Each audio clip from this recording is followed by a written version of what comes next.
कथा की तरह होनी चाहिए, प्रमाणिक। कोई पूछे कि जी महाराज जी कहाँ है प्रमाण, तो होना भी चाहिए, कपोल कथा नहीं होनी चाहिए। तो इसीलिए अगर इस बात पर संशय करते हो तो ये तुम्हारी मूर्खता है, संशय नहीं होना चाहिए।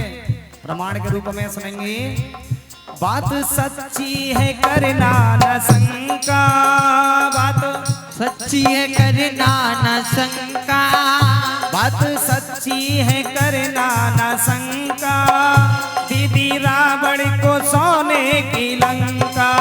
वो बात सच्ची है करना न शंका, दीदी रावण को सोने की लंका।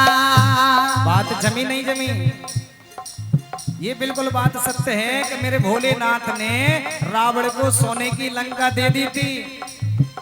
और कहां पर लिखा हुआ है, विधि ग्रंथों में, विधि ग्रंथों में, विधि ग्रंथों में लिखा हुआ है, कोई झूठी कहानी नहीं है। वो तीनों लोकों में भोले के जैसा दूसरा कोई दानी नहीं है। जय भोले की।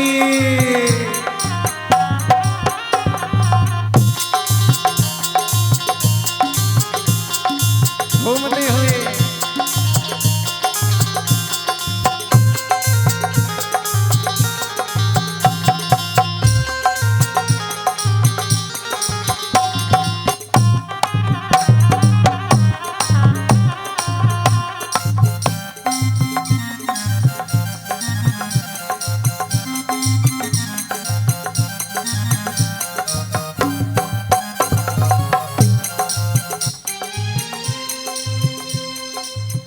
फेरी देवों ने जब शिव की माला, देखे अमृत पिया विष का प्याला।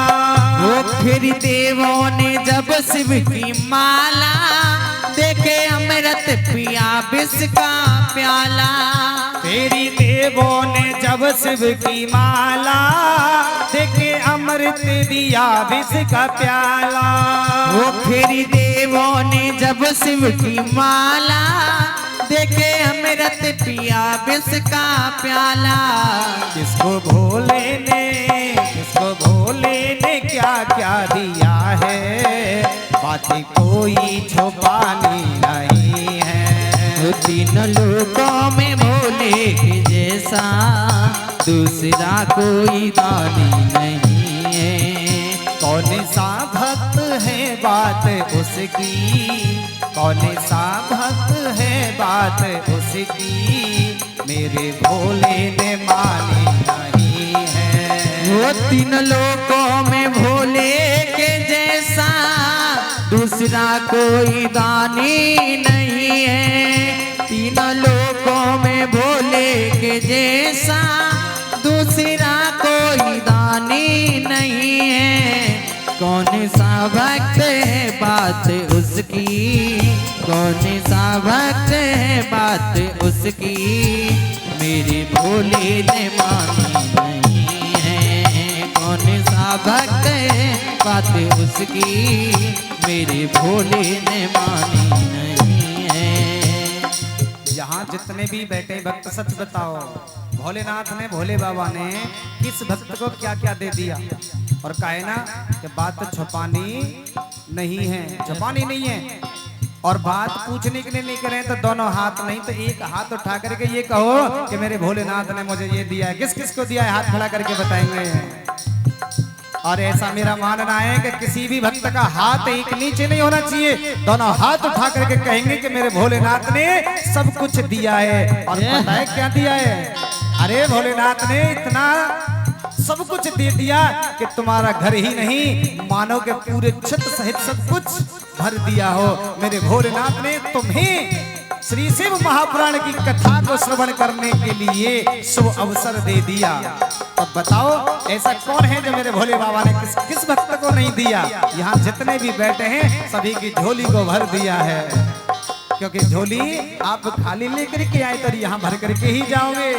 तुमने अपने जीवन में वो पुण्य अर्जित कर लिया जो अच्छे अच्छे ऋषि अभी तक नहीं कर पाए।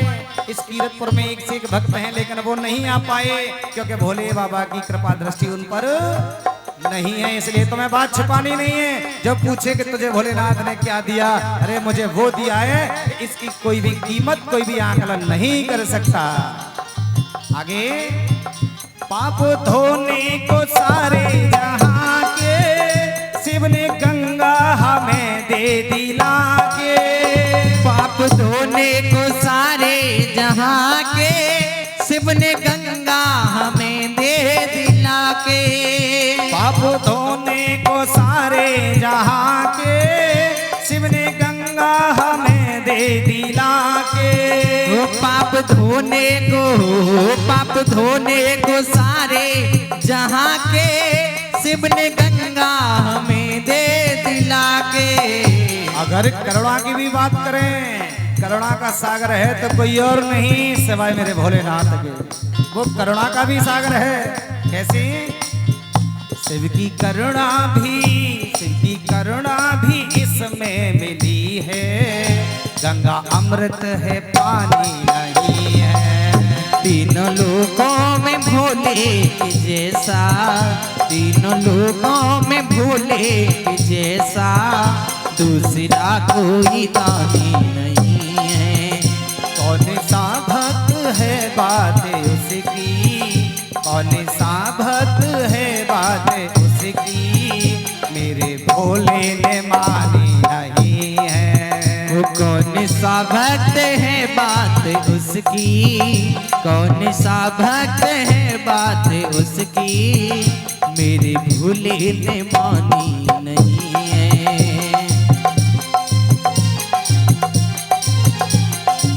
वो तीनों लोगों में भोले के जैसा दूसरा कोई दानी नहीं है। तीनों लोगों में भोले के जैसा दूसरा कोई दानी नहीं है। दूसरा कोई दानी नहीं है। दूसरा कोई दानी नहीं है। दूसरा कोई दानी नहीं है।